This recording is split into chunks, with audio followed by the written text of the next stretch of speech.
కాలం మారడంలో దిగజారుడికి పతాక స్థాయి అనుకుంటేది. నిర్మల్ జిల్లాకు చెందినటువంటి అస్లాం ఖాన్ 28 ఏళ్ళు. తండ్రి 17 ఏళ్ల క్రితం అన్వరీ బేగం అనే 41 ఏళ్ల ఆమెను పెళ్ళాడాడట. అయితే ఈ అస్లాం ఖాన్ అనేటటువంటి అతను ఆ సవతి తల్లితోనే అన్వరీ బేగంతోనే వివాహేతర సంబంధం పెట్టుకున్నాడట. చివరికి ఈ బంధానికి స్వస్తి పలికి ఓ యువతని పెళ్లి చేసుకుని కొత్త జీవితం ప్రారంభించాలని అతను నిర్ణయించుకున్నాడు. అయితే సవతి తల్లి మాత్రం వద్దు, నువ్వే పెళ్లి చేసుకోవద్దు, నాతోనే ఉండు, నన్ను చూసుకో అందనమాట. అందుకు అస్లాం నిరాకరించడంతో చంపేస్తానని బెదిరింపులకు పాల్పడింది అన్వరీ బేగం.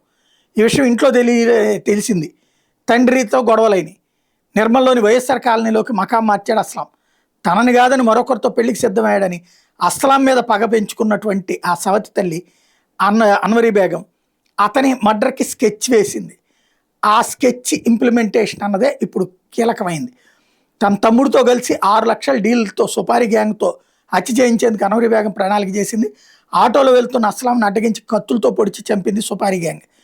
కేసు నమోదు చేసిన తర్వాత అన్వరీ బేగమే హత్య చేయించిందని తేల్చి ఇప్పుడు అందరినీ అరెస్ట్ చేశారు. ఇది అసలు ఏ దృష్ట్యా ఎట్లాగా ఆలోచించాలో కూడా అర్థం కాని పద్యాలు.